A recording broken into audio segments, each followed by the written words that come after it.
Good evening, everyone, and welcome to the Together We Build Education and Learning Services virtual town hall. This is our 8th in a series of conversations looking at 11 program-specific areas of planning for the new Windsor-Essex Acute Care Hospital. Before we begin tonight, let's respectfully acknowledge that the Windsor Regional Hospital occupies the traditional, ancestral, and the contemporary lands of the Niswi, Ishkuden, Anishinaabe, the Three Fires Confederacy, Ojibwe, Ottawa, and Potawatomi. We acknowledge the land and the surrounding waters for sustaining us, and we are committed to protecting and restoring these lands and waters from environmental degradation.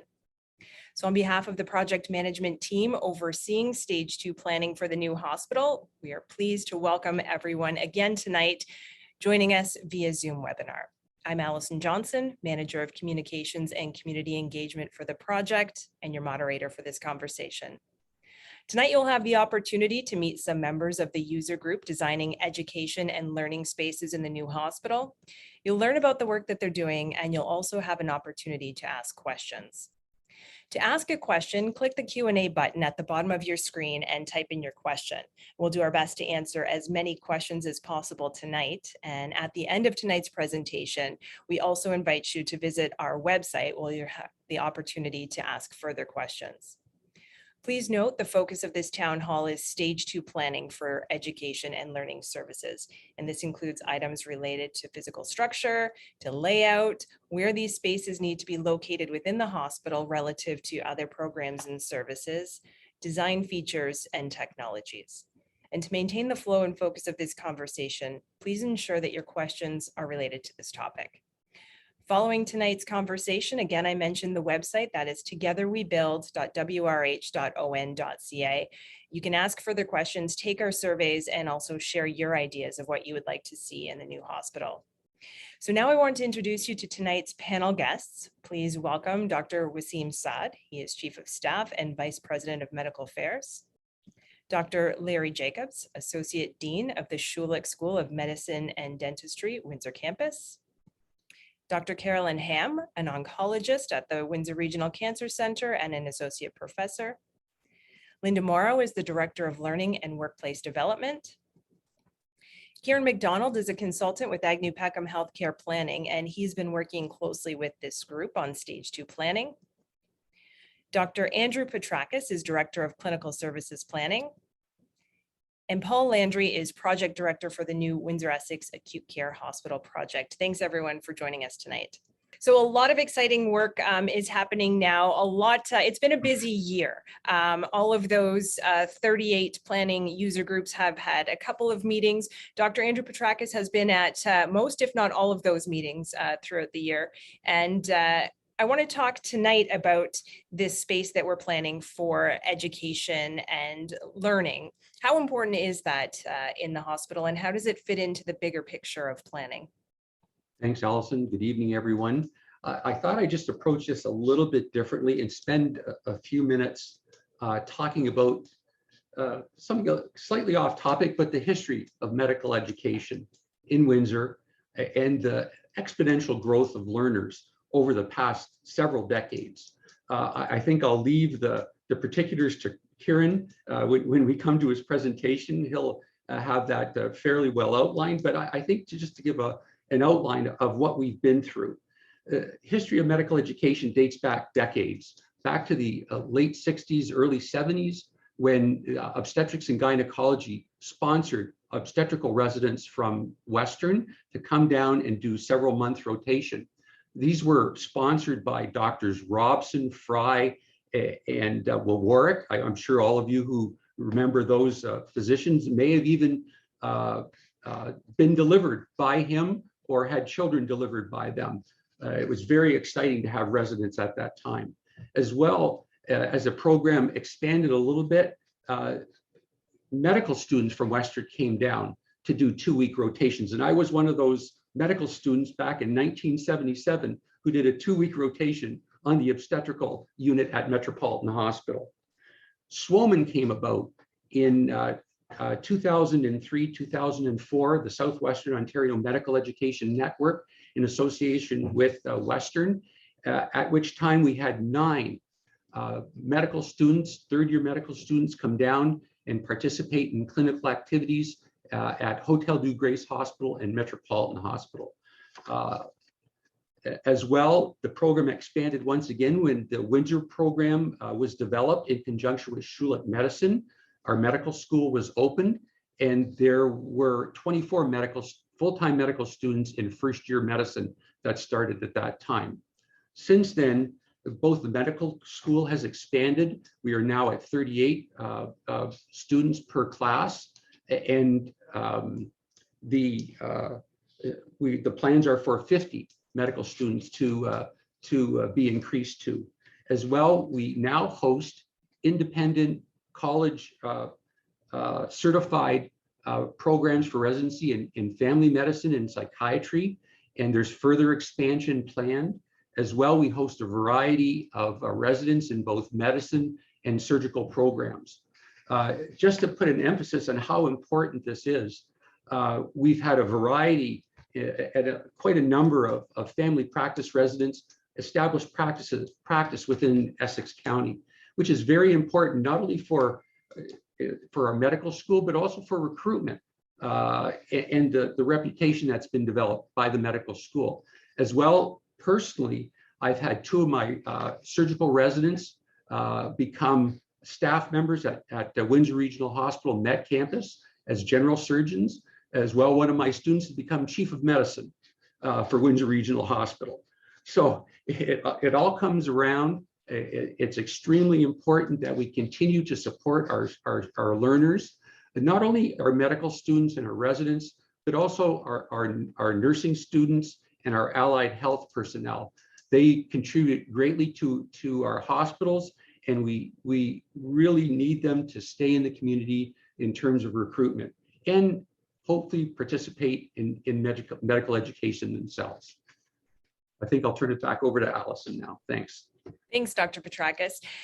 Dr. Slott, I want to ask you, building on what Dr. Petrakis said there and how far we've come since decades, what is the vision that this group is looking to or working toward when you're designing the new hospital to continue building on that success? Thanks, Allison. Good evening.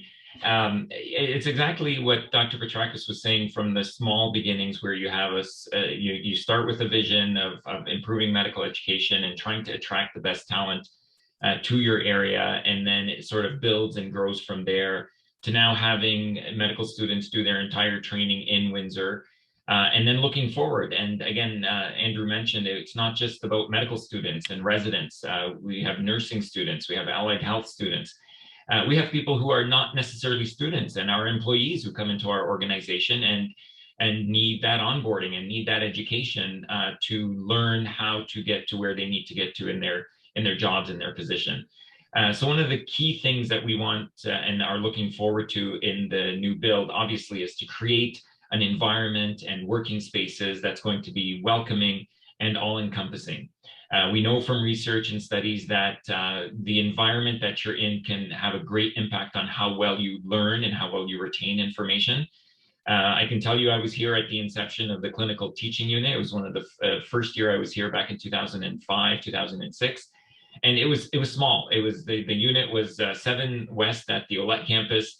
The learning space for the medical students and the residents at the time was a room that was about 8 by 8. And even though you had, dedicated teachers that wanted to teach and wanted to improve the education and the educational footprint of everyone around them, it would have been wonderful to have state-of-the-art equipment and bigger spaces and places to convene afterwards to discuss. And that's some of the things that we're looking forward to in this new build, and as we continue to grow, to make Windsor Regional Hospital and this community a destination for people who are looking to improve, both learning, education, and that way we can retain the best talent. And that's really the goal and objective here. Sounds good. Dr. Jacobs, over to you. I want to know, how will the design of the hospital's education and learning areas make it better for medical students and learners of all health disciplines? Well, thank you very much for the opportunity to speak, Allison. I'm thrilled is probably the best summary to start this off with. One of the biggest challenges that we sometimes have now, we have all of these learners that Dr. Petrakis so eloquently spoke about at the beginning, who are here in Windsor, learning from our patients, learning from our physician groups. But it is hard sometimes to find a place to do the type of teaching or the type of education that's needed to consolidate the learning, right? The patients are here, they're, the rooms are not always ideal for student learning or for resident learning with the space constraints that we have, or the isolation requirements that might be necessary. And so that limits sometimes what we can do currently. That will be different in the new build. We talk about classroom spaces to where you can break out after some teaching sessions or after some patient encounters to learn a bit more about things and really, reinforce some of that information. And then we talk about big picture things like simulation training and the fact that sometimes it's okay to learn on a patient and sometimes it's not. And you need to practice when it's safe in a situation before you can then take that skill set over to the patients who need your care. And having, simulation facilities in this new facility will also allow us to prepare our students, prepare our residents for the encounters that they're going to be having when they are actually working with patients in real time. So it is very exciting when you talk about all of the opportunities that this will give our learners to really get the best experience. What about the on-call rooms? How will they compare in a new hospital? So, having call rooms is going to be really exciting. When you look back at the history of these buildings, they were never they were never conceived with the idea of having a lot of overnight physicians, specifically trainees, and so looking for space has always been a problem. And as our programs have grown, and I think more importantly, as our patient populations have become a little bit sicker over the years and a little bit more complex, it has required a lot more rapid response time from physicians and from physician learners as well. And so having space to where you can have a safe program with availability that's close to where your patients are will make a huge difference for both the way that we plan our services, but also the timely care that we can provide for patients as well. So educationally, it's great, but it's also just great for patients, which also makes me happy. All right, thanks. I want to shift the focus a bit and turn to Linda Morrow.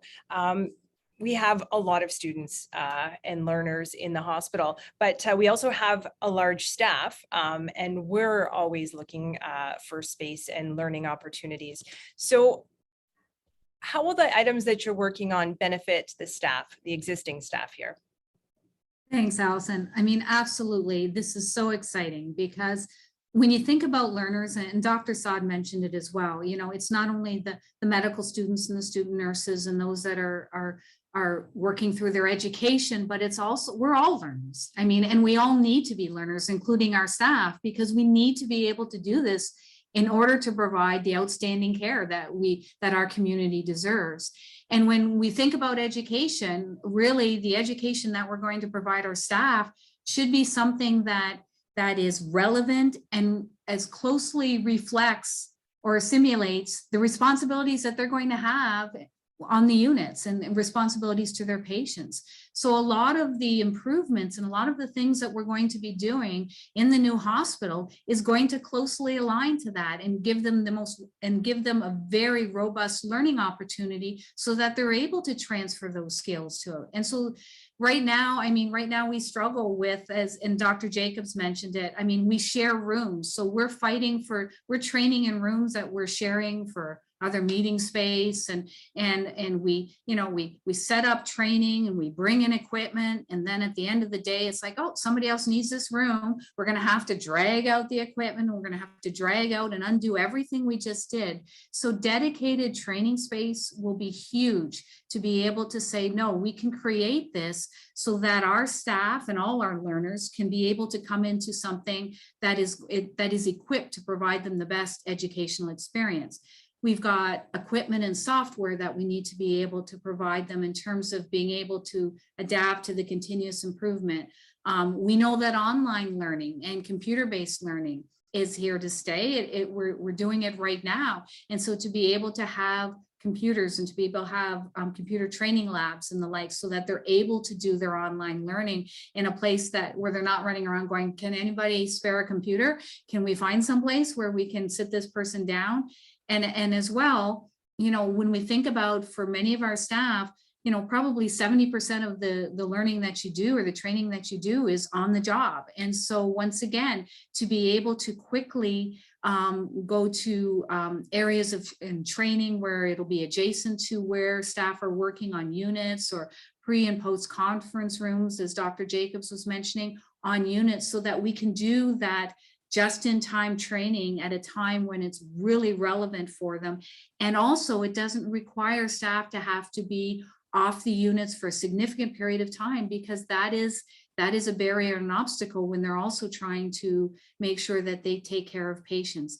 And of course, the simulation labs will just be incredible in terms of being able to, at the next level, say, we're going to mimic as closely as possible. This is what you're going to see in the unit. And then they'll be so much better prepared. And then obviously that is going to improve the care that our patients get. Sounds great.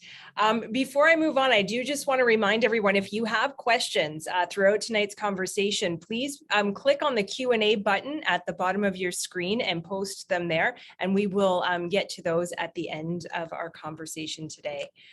Right now, I want to ask a question to Dr. Ham. What are some of the important considerations that your team is keeping top of mind when you're having these discussions and talking about these learning and education spaces for the future? I think that everyone tonight has really said the same thing, is that we need space to meet with our students and teach them. And so that's really so necessary. Spaces that are distributed through the hospital, so that if we're on an internal medicine ward and you want to have handover rounds in the morning and tell the oncoming residents what's going on with the patients, there's room for everybody to sit in the room and sit together and share learnings. And these spaces have to be distributed throughout the hospital so that everybody has space for that. We need a large theater for larger venue lectures, for grand rounds. We need places for independent learners so that they can find a place to sit and work together in small groups with computers and work independently as well. And all of this is being done so well, I think, by the folks that we've hired to do this. Even to the detail of where the learners are going to put their purses and their books, and where the washrooms are that they can access, which is so important. Also room to grow. So, we have fellowships programs growing, and neurosurgery has a fellowship program already established. Oncology is growing theirs, and there's more to come. And these are special learners that need special places to gather and meet together and learn. So there's this is being planned so well. I'm so impressed what's going on, and just the knowledge and the appreciation of what we need to move this forward. Been very well done so far. Well, let's bring our representative from Agnew Peckham into the conversation now. And throughout this functional programming, the user groups are working closely with Agnew Peckham Healthcare Planning. This team has been involved in planning some of the largest and some of the more recent new hospital projects in Ontario and across Canada, including some that you may know, Humber River and the new Cordalucci Vaughan. Agnew Peckham consultant Kieran McDonald has been working closely with this specific user group, and he's going to talk to us tonight about the work that they've been doing and some trends that his team is seeing when it comes to education services. Kieran? Great, thanks, Allison. And it's a pleasure to be joining you all this evening. Certainly an incredibly exciting project, not only for your region, but for the province as a whole. So we are thrilled we're going through this planning process with the whole team at Windsor Regional. So as Allison mentioned, I'm going to take you through a few slides. First, just to familiarize you a bit with what exactly is a functional program, and then get into some images of what really are the trends that we're seeing in education and learner spaces in the hospital sector today. So first and foremost, in terms of our foundation of planning, form follows function. So we know that the healthcare landscape, not only on the clinical side, but on the education and learning side, is changing very rapidly with new technologies, other different practices and services. So we really want to focus on what are those new practices going to be, not only today, but into the future, and how will those impact the space requirements that you will need once this new hospital is developed. In terms of a functional program, I know it's a very unusual name for many and something you're not familiar with. The best analogy we usually like to use when describing it is in terms of what we do versus what the architectural team does, is the functional program is really writing the recipe which the architects will take to do then all the baking. So we want to make sure that working with the clinical teams, education teams, support services, administrative teams, we want to make sure that we've got all of the information we need to then inform the architectural planning and what the building will eventually look like. That will include items like what services will be located at each of your sites in the future, what will the flows, the workload, and the staffing for each of those different department Bs will be, what are the different adjacencies? So which departments in the hospital will frequently work together, need to be co-located beside each other for patient flows, staff flows, material flows, and then it will really culminate in a detailed space list. So we will be listing every single room in the new hospital for every single department, which will then inform the block schematic plans, which the architects will be pulling together, which is really the building form that will respond to the needs that we've identified within the functional program. With that, I'd like to get into some of the trends that we're seeing in educational and learning facilities, specifically within the hospital sector. And there's four main influencers and priorities that I'd like to focus on this evening. The first being growth in technology continuing to facilitate innovation. As technology grows and enables more and more training modalities, we want to make sure that we are building spaces that are equipped to respond to these technologies, to give learners and other trainees all of the tools necessary to do those training purposes that, as Dr. Jacob alluded to earlier, might not be appropriate for the actual clinical setting at the bedside. So we want to make sure that we're building in those spaces with those technologies to be able to facilitate those future activities. In terms of education activities, we know that they are more and more becoming team-based and collaborative environments. These are no longer the days of independent work in a room by yourself. Healthcare in general is becoming more and more team-based and interdisciplinary. So we want the education and learning facilities to reflect that and support those activities while they are going through their education and training practices. The third topic, in terms of education occurring everywhere, building off of the team-based and collaborative nature of where education and learning are going, we see a lot of education and training activities going beyond what I would call the more formal type of learning spaces that you would see in the past in terms of library spaces, computer carols, your stacks of books, etc. We really want to make sure that we're building in those spaces that are less formal education spaces to allow things like spontaneous collisions and knowledge sharing in environments that might look like cafes or large gathering spaces. And lastly, we know that education activities vary greatly, so we want to make sure that in the spaces we're building within the hospital, that they are flexible and adaptable to changes over the future. As we all know, in hospital planning, just like in all other types of planning, we do not have a crystal ball. We do not know what the future will look like. So we want to make sure that we're planning spaces flexible enough to be able to change and adapt in the future, just as much as we've changed and adapted over the last 20 years. We want to make sure that for the next 20 years and beyond, that these spaces will be able to respond to those changes.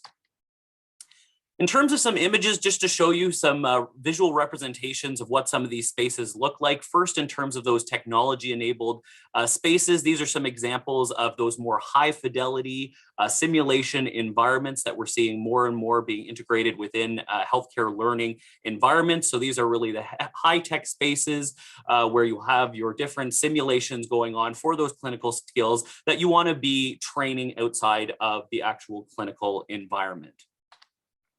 When we're thinking of inspiring collaboration spaces and making sure that we facilitate education and learning throughout, you'll see that when you look at the types of spaces that would be the more what I'll call traditional spaces, like the image on your left, in terms of library space, no longer are we seeing library spaces in hospitals and academic centers that are filled with books. These are more spaces for people to come collaborate, work collaboratively on their projects, as well as providing some additional spaces for that independent learning and work that will need to occur throughout the trajectory of their learning experiences. We also want to make sure that the public areas and different retail, cafe, et cetera, type of spaces are really inviting and welcome staff, learners, et cetera, into those spaces to allow for that collaboration and knowledge sharing to augment their learning experience. This is another example from Ontario in terms of what are the learnings that we can build into programming for hospitals that we have learned from other sectors. This is an example of a space at the new George Brown waterfront campus in Toronto at the college. So, what are some of the learnings that we can take in from the education sector and other sectors in terms of how you build those spaces to foster education and learning environments? So that will certainly be has been and will continue to be part of the conversation as we're working through the details of what spaces are required within the hospital to support those activities. When we're thinking of flexible and adaptable spaces, we want to make sure, as I mentioned, that these spaces are able to adapt and change, flex not only in the size of the rooms and capacity of the room, but also what type of modalities and presentations you can deliver in those types of spaces. So this is the example of a room where on the right-hand side, you would have a more traditional lecture space, but that could be opened up to the back of the room on that left-hand side to give you that flexibility to host an even larger class or seminar. We're also seeing as well in a lot of different hospitals, university spaces, of how can you use those public areas that will be planned for everyday public use, circulation, lobby type spaces. How can you design and plan those in a way that they can also be leveraged for academic events, like you're seeing in the image on the right-hand side there. So when we're thinking of the hospital, how can we get the best bang for our buck, recognizing that hospital construction is very expensive space. So we want to make sure that we're building those spaces, and even in the public areas that could facilitate education and learning activities in the future. Lastly, when we're thinking about auditorium type spaces, which are always a big ticket item when we're talking about education spaces within the hospital, the conversation has really moved away from those traditional theater type seatings, which pose a variety of different challenges, not only from an accessibility standpoint, but from a flexibility standpoint, is how can we plan those spaces in the future to give you the flexibility of, as you'll see in this example, which has all seating that can be pushed to the back of the room and have a more open, flat floor space, is how can we leverage those big spaces where it could one day serve as a lecture hall type setup and the next day be a larger, a bulletin board conference type setup with potentially tables, different breakout rooms, etc. So that's what we're really talking about when we're talking about how we want those spaces planned, what are the capacity of those spaces, and how can we make sure that they can flex and adapt to the wide variety of education activities that are going to be happening at Windsor Regional in the future. And last but certainly not least, in terms of making sure that the second people walk through the door of your new facility, they know that this is an academic institution, that you value education and learning, not only throughout the training period, but with your staff and throughout the delivery of your care. So you want to find ways through design features that you can showcase those achievements right when you walk through the door. So the second patients, families, other members of the community walk in, they know that academics is really at the forefront of the care being delivered at Windsor Regional. So I'll close out just a little more specific on the types of spaces we are planning to, and these were alluded to by many of my fellow panelists already. But in terms of the type of spaces that we are planning within the hospital that we've already had numerous discussions on, learning center space, so those are including those large auditorium and flexible meeting room spaces to see those more larger lecture type activities. Certainly simulation and clinical learning labs, so some of those high fidelity spaces to allow that training to happen in close proximity to the clinical areas within your building. A health resource library, so this will really be a central resource for learners of all varieties and staff to go to do academic work on academic projects, meet with other team members, etc. And lastly, a variety of different centralized and decentralized learner facilities throughout the building. So we've already touched on on-call rooms, things like debrief rooms and classrooms. How do we integrate those into the clinical spaces to make sure that that education and learning is happening close to the bedside to give them that real lived experience when they're going through their training? And certainly the lounges, lockers, and other types of support spaces that we need to build in to really support and give students, learners, trainees, all of those support spaces that will make their experience practicing at Windsor Regional comfortable, and make sure that they have all of the amenities they need while they are there going through their learning and training. So with that, I will pass it back to Allison. Thanks, Karen. That was exciting. Looking at what we may be able to have in the future and the flexibility and just thinking of the types of conversations that you could have and collaborations in those spaces that are so flexible. And maybe it's because I'm so tired of collaborating in a forum like this, and I can't wait to be in one of those more public spaces that you showed there. But I think also because of, you know, what everyone else had been talking about before, how different a space like that is to what we currently have.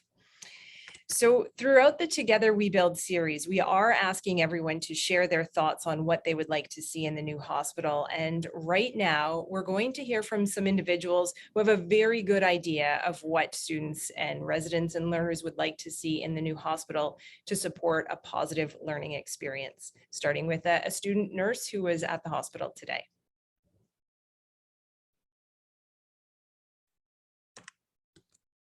So larger patient rooms and common areas would help with patient care, you know, just moving around. And supply rooms, better labeling system to help us students better locate supplies, especially if we're unfamiliar with where everything is. That could be a time management. As well as on a lot of busy floors, like this floor of the CTU, placing boxes full of like commonly used supplies outside patient rooms would also help with time management. And let's say you go in the room and you forget something, it's right there for you. If we have advanced to a place that is, you know, state of the art technology, I would pretty sure somebody would appreciate that. They'll have the pride to say, I'm working at this place, and they'll be willing to stay back. We know it's going to be a high-tech industry in the future. We already saw that with our transition to electronic records last year through the hospital, which was a major improvement. So having facilities available where there's lots of computers, where there's great internet access, where students will be able to access all of those resources digitally, will be really beneficial for our learning. It'll help facilitate communication between students and other staff members.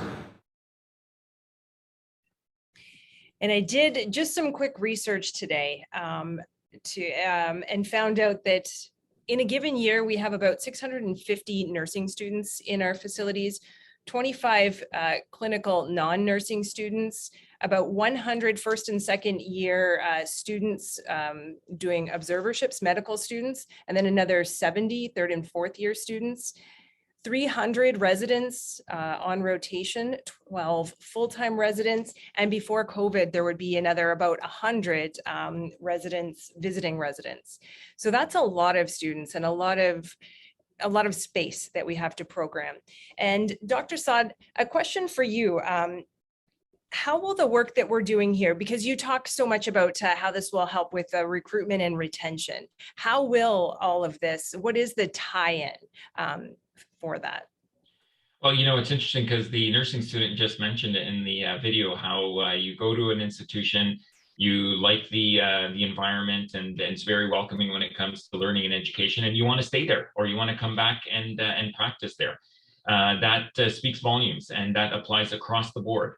And that is how we attract the best talent, because ultimately what we're looking after is patients, and to deliver the best patient care, you need, among other things, other than, you know, quality and research, is to attract the best talent. And one of the best ways to attract talent is to make sure that the environment that they're in is very welcoming. And again, a lot of medical education, as we're all very familiar with, is sort of passed down generationally and is taught in certain ways where, you know, you have great talent, great teachers, and then they pass on their knowledge to their students, and then that keeps going and gets the ball rolling and builds up momentum to continue to attract great talent. So that's, I think, going to be a huge part of making sure that the learning spaces that we have are going to be adequate to support it, not just now, but 10 years and 20 years down the road, like Kieran said. Absolutely. All right, so I do want to remind everybody, if you have any questions, I will actually say at the moment there are no questions in the chat. And I do think once again that that's because our panel has done such an awesome job with providing information tonight. But I'm going to give everybody 2 minutes. Maybe I'll talk for 2 more minutes to see if we get any questions. And I will, during that 2 minutes, encourage you to visit togetherwebuild.wrh.on.ca. Continue this conversation there. You can ask any questions that you didn't think of tonight. You can answer our surveys telling us what technologies, what design features would you like to see for education space in the new hospital. And maybe before we wrap up our conversation, let's go back to our panel and see if anybody else has anything to add to this conversation.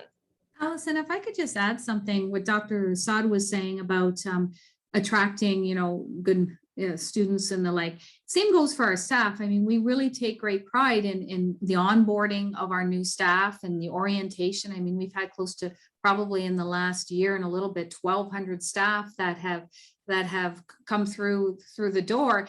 And when you think about it, that is first impression, right? That is first impression in terms of how is our organization and how is our hospital training me as a new person to make sure that I feel confident and competent, and that there will be ongoing support for me in terms of training and personal and professional development and clinical skill development. So that's huge because, once again, healthcare is where it's at. And so there's a lot of competition, and we want to make sure that we keep the best and the brightest. And we also want to make sure that we help them on their journey to be the best and the brightest for our community. So perhaps absolutely. I could just add that Windsor Essex is a great place to live as well. One of the great drawing features is all the opportunities available within Essex County. So we can't discount that either.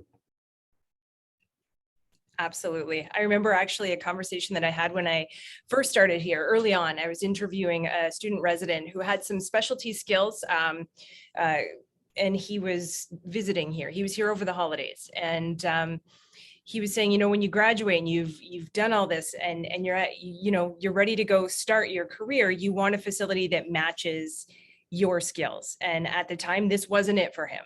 But hopefully with this new facility, we will have the infrastructure that will help us attract those people. And again, Dr. Petrakis, to your point, it's already a great location with great people here. So I think a lot to offer. And right now, even a lot to offer with the opportunity to contribute to the future of healthcare in this region. So thanks everybody for joining us tonight. TogetherWeBuild.wrh.on.ca to continue this conversation. And I do want to say that this site will remain live for at least another month after tonight's conversation. So you can continue to share your thoughts after that. Following that, the results will be summarized. They'll be shared with all of the user groups who are helping to design the new hospital.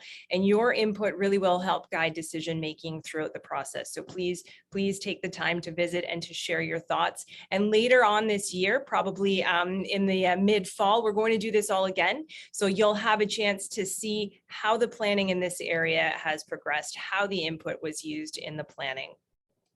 A lot to look forward to. So I do want to thank everybody for joining us tonight. Everyone who's taken the time to share your thoughts, thank you for being on this journey with us.